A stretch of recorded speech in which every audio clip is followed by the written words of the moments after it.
Heracles, the 12 Labors of Hercules. Greek, Roman Mythology Explained. When we think of legendary heroes throughout mythology, one name always comes to mind, one that most people recognize, even if they haven't heard his full story or studied Greek mythology. You may know him best by his Greek name, Heracles, or his Roman counterpart, Hercules. He was best known as the last mortal son of Zeus, a man born from a mortal woman who would later ascend to divinity upon his death. Heracles' mother was the mortal woman Alcmene. According to Homer's Iliad, when Zeus learned of her pregnancy, he made an announcement to all the other celestial beings that on this day, a child of Zeus would be born into the house of Perseus and would become a great ruler over all. His wife, Hera, made him swear an oath that this prophecy would come true. However, Hera had her own plans. She descended from the heavens to the city of Argos, where she found the wife of King Sthenelus, a descendant of Perseus. Hera caused this woman to give birth prematurely, ensuring that her son, Eurystheus, was born on the same day as Heracles, but would be the one to fulfill Zeus's prophecy instead.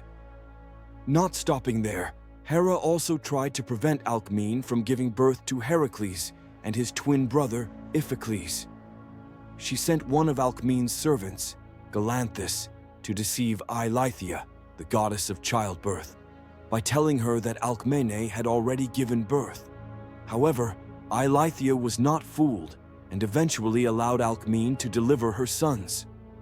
Though Zeus's prophecy was fulfilled, it was now Eurystheus who would become the great ruler instead of Heracles. Fearing Hera's wrath, Alcmene secretly gave her son away.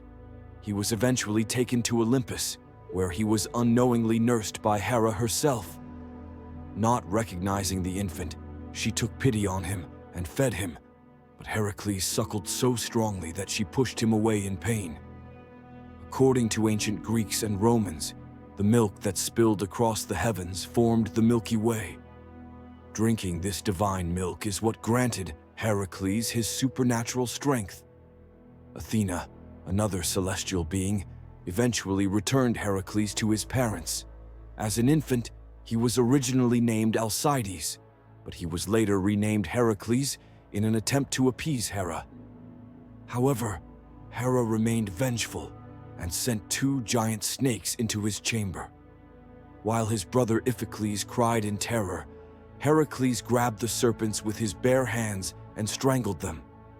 When his parents found him playing with the dead snakes as if they were toys, they sought the guidance of the blind prophet Tiresias, who foretold a remarkable future for the boy, one filled with battles against fierce and deadly monsters. Hera's actions in this tale seem to be motivated by her bitterness towards Zeus. Though Zeus had many children, both celestial and mortal, Heracles seemed to be one of his proudest creations. This only fueled Hera's resentment, and she made it her mission to destroy him. As Heracles grew, his incredible strength became legendary. Many saw him as the strongest mortal to ever live, and some even believed his power rivaled that of the celestial beings. However, his immense strength was often overshadowed by his impulsive nature and lack of wisdom, which many considered his greatest weakness.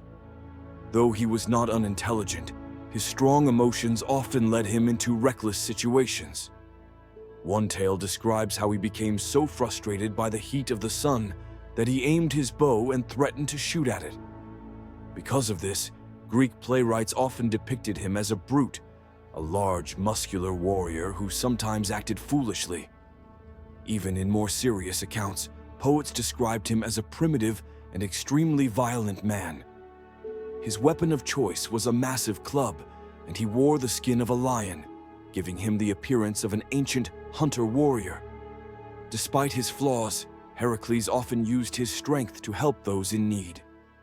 His most famous exploits occurred during his 12 labors, a series of challenges that would serve as both his punishment and redemption, solidifying his status as a hero. As his fame spread, So did Hera's hatred for him. He was a living reminder of her husband's betrayal. Heracles eventually married Megara, the daughter of King Creon. He was beloved by the people, but Hera, unwilling to let him find happiness, struck him with a fit of uncontrollable rage. In this frenzy, he tragically killed his wife and children. When he regained his senses, he was overcome with guilt and sought guidance from the Oracle of Delphi, hoping to find a way to atone for his sins. However, the Oracle was secretly influenced by Hera and instructed him to serve King Eurystheus. Originally, Heracles was assigned 10 labors, but Eurystheus later rejected 2 of them, increasing the number to 12. The first of these tasks was to slay the Nemean Lion, a monstrous beast terrorizing the region of Nemea. The lion's hide was so thick that no weapon could pierce it. Legends tell of the beast luring warriors into its cave by capturing women as bait, only to slaughter them with its claws, which could tear through armor with ease. Realizing that conventional weapons were useless, Heracles fought the beast with his bare hands. After a grueling battle, he managed to strangle the lion to death. Using one of its own claws, he skinned the beast and fashioned its hide into his iconic armor.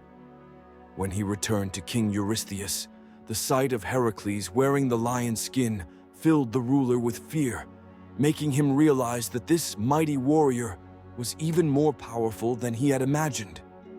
Without hesitation, he informed Heracles that his second labor would be to defeat the Lernaean Hydra. "Bravo, cousin. I see the Nemean Lion was no match for the mighty Heracles, but I assure you, your next challenge will not be so easy. The people of Lerna have been terrorized for years by the Hydra. Travel to that forsaken lake and rid them of their suffering." The Hydra of Lerna was a 9-headed water serpent that lurked in the swamps of Lake Lerna. This monstrous creature had been raised by Hera with a singular purpose: to one day bring about the death of Heracles. For this labor, Heracles enlisted the help of his nephew Iolaus.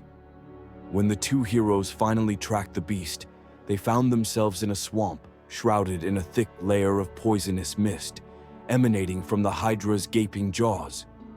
To protect themselves, they wrapped their faces in layers of cloth and began firing flaming arrows to lure the monster from its lair. When the Hydra finally emerged, Heracles charged forward, drawing his sword and severing one of its many heads. However, to his horror, 2 new heads sprouted in its place. No matter how many times he struck, the same dreadful phenomenon occurred. Each severed head was replaced by 2 more. Confounded, Heracles turned to Iolaus, who devised a new strategy: fire. Every time Heracles cut off a head, Iolaus would immediately cauterize the wound with a blazing torch, preventing new heads from growing. Realizing that her creation was losing the battle, Hera sent a giant crab to aid the Hydra. However, the creature proved to be little more than a minor distraction, as Heracles easily crushed it underfoot. At last, the heroes located the Hydra's one immortal head. Heracles took a golden sword, a gift from Athena, and severed the undying head. Using the same cauterization technique, he ensured the Hydra's demise. Before departing, Heracles dipped his arrows into the creature's poisonous blood, believing they would be useful in future labors. Upon returning to King Eurystheus, the ruler was displeased with the amount of assistance Heracles had received during this labor and refused to count it as a success. My, cousin! You seem quite talented at slaying beasts, but tell me, are your skills just as sharp when it comes to tracking them? I wonder. Bring me the Ceryneian Hind. That is, if you can find the animal, of course. The third labor, the Ceryneian Hind. Both King Eurystheus and Hera were angered by Heracles' completion of the previous 2 labors, so they devised a task they believed would bring about his downfall. This time, instead of killing a monster, he was ordered to capture a legendary creature. The Ceryneian hind was said to be so fast that it could outrun an arrow in flight. Heracles pursued the elusive beast on foot, chasing it across the lands of Greece for an entire year. Eventually, he managed to capture the hind, but this act enraged Artemis, the goddess of the hunt, to whom the sacred animal belonged. Eurystheus had hoped that the hunt would invoke Artemis's wrath upon Heracles. However, after pleading his case, the goddess agreed to let him complete the task, on the condition that the hind would be released back into the wild once it was delivered. When Heracles brought the captured hind to Eurystheus, the king announced that it would be added to his royal collection of exotic creatures, but Heracles had made a promise. He agreed to hand over the hind only if the king came forward and took it himself. The moment Eurystheus reached for the creature, Heracles let it go, and the hind sprang into the air, racing back to Artemis. Laughing, Heracles mockingly remarked, "It seems, my king, that you were not quick enough." Embarrassed and furious that another labor had been completed, Eurystheus issued a new challenge. "Bring me the Eurymanthian boar." The fourth labor, the Eurymanthian boar. Like many of the creatures Heracles had already faced, the Eurymanthian boar was a monstrous beast that wreaked havoc on the farmlands of western Arcadia. The wise centaur Chiron advised Heracles to chase the beast into the thick snow, where it would be at its most vulnerable. Following this advice, Heracles drove the boar into a snowdrift, trapping it. He then subdued the beast with a massive net and carried it back to Eurystheus.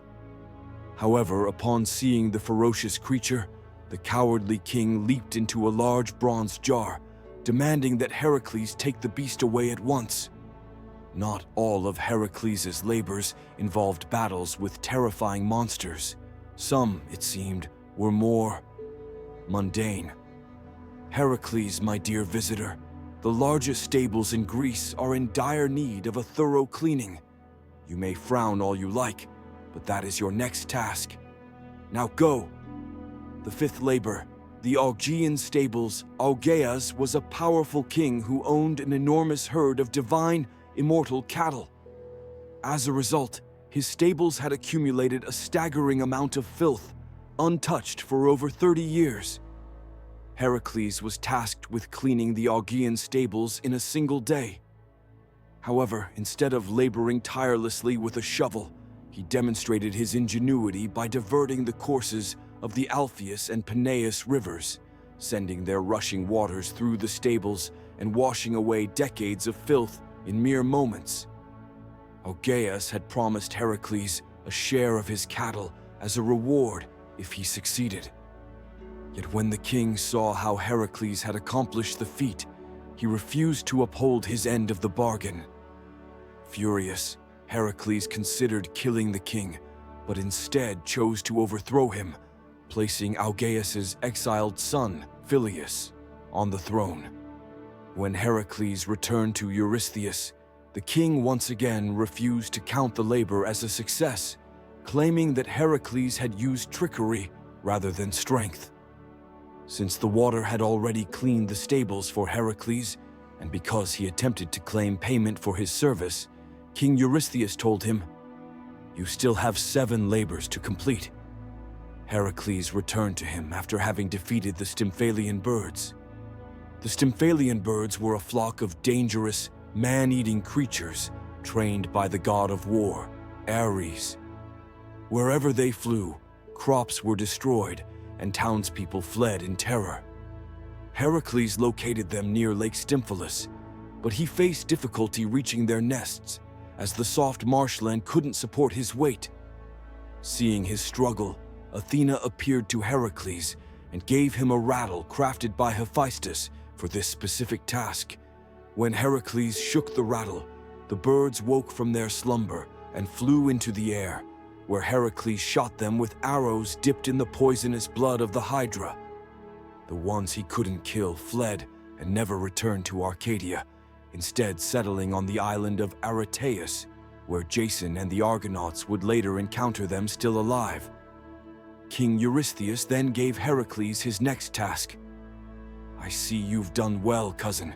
Sail to Crete and bring me the Cretan bull for your 7th labor." Heracles sailed to Crete and asked King Minos if he could take the bull, which had been causing havoc all over Crete. The king agreed, and Heracles took the bull back to King Eurystheus. The bull was later placed in a cage, but it eventually broke free and caused chaos in the town of Marathon until it was eventually killed by the hero Theseus. "Why do you look so smug, Heracles?" Eurystheus mocked. "It's just a bull. Your next task is far more challenging." Heracles was then assigned his 8th labor. "Travel to Thrace and bring me the mares of Diomedes." King Diomedes of Thrace, a barbaric king and son of Ares, had bred wild, man-eating horses that were uncontrollable. Heracles, knowing this task wouldn't be easy, took several companions with him. When they captured the horses, King Diomedes and his men pursued them to reclaim the horses. In the battle, Heracles left his most trusted companion, Abderus, in charge of the horses. However, upon his return, Heracles found that Abderus had been eaten by the horses.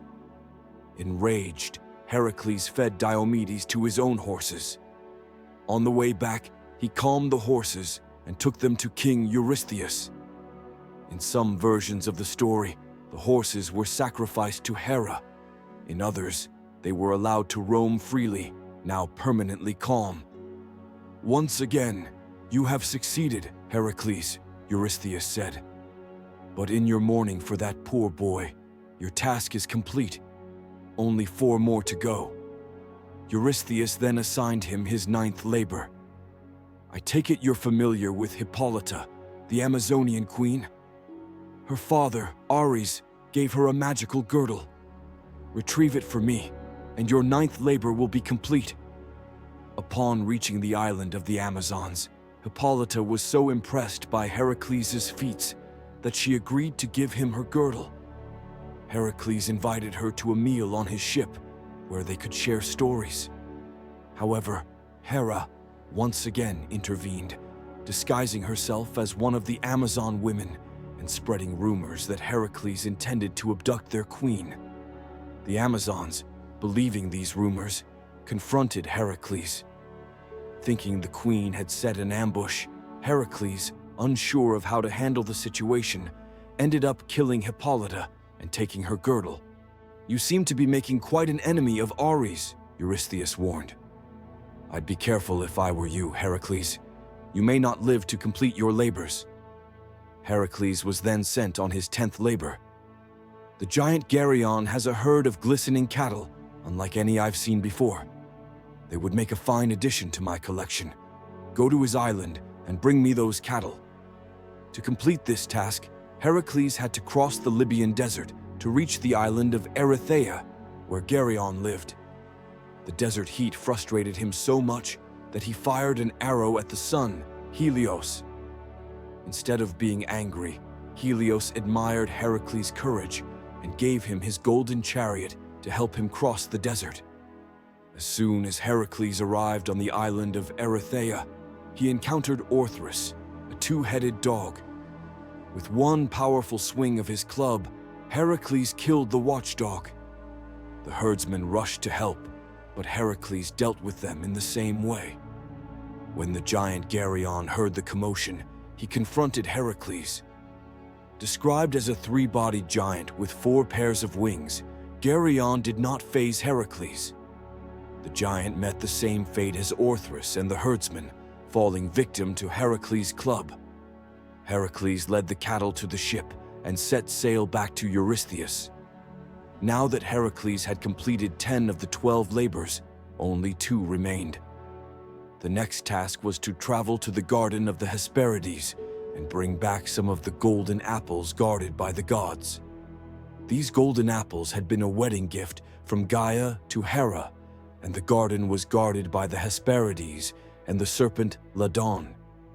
In some versions of the story, Heracles tricked the Titan Atlas into retrieving the apples for him, while in others, he charged into the garden, killed Ladon, and took the apples himself. With only 1 labor left, Eurystheus began to accept that Heracles might indeed achieve the redemption he sought. He assigned him a final task, one that was thought to be impossible for even gods and most mortals: to travel to the underworld and bring back its three-headed guardian, Cerberus. Guided by Hermes and Athena, Heracles ventured to the gates of Hades. Athena warned him that taking Cerberus without Hades' permission would not end well. However, when Heracles explained his need for Cerberus, Hades agreed to let him borrow the giant three-headed hound on one condition: Heracles must subdue Cerberus without harming him. Heracles, with no other choice, began wrestling Cerberus while Hades watched. Eventually, he overpowered the hound and promised Hades he would return Cerberus once his labors were completed. When he returned, victorious and carrying Cerberus, Eurystheus was horrified. He declared that Heracles had completed his labors and absolved him of his sins. "Leave now and take that beast back to the underworld," he demanded.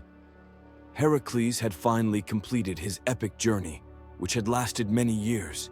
He had come to terms with his dreadful actions and now felt he could move forward, no longer haunted by the guilt of his past. Soon after, he joined Jason and the Argonauts on their quest for the Golden Fleece and later remarried. However, his second wife's jealousy would lead to his death. She coated his clothing with a love potion made from the blood of the Hydra, causing Heracles to die a painful death. Witnessing Heracles' great deeds, Zeus decreed that Heracles would rise to Olympus and earn the status of a god. Although Heracles had been destined to become the greatest ruler of all time, Hera's spiteful actions led him to become instead the greatest Greek hero, and arguably the most iconic figure in all of Greek mythology. Growing up, I was always fond of Heracles, especially after watching the Disney movie. But you don't truly understand the character's motivation until you read about his early life and his 12 labors. Everyone loves a good redemption story, and Heracles' is one of the greatest.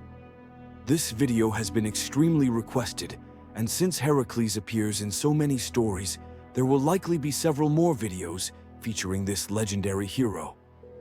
Feel free to share your thoughts and opinions on Heracles in the comments below.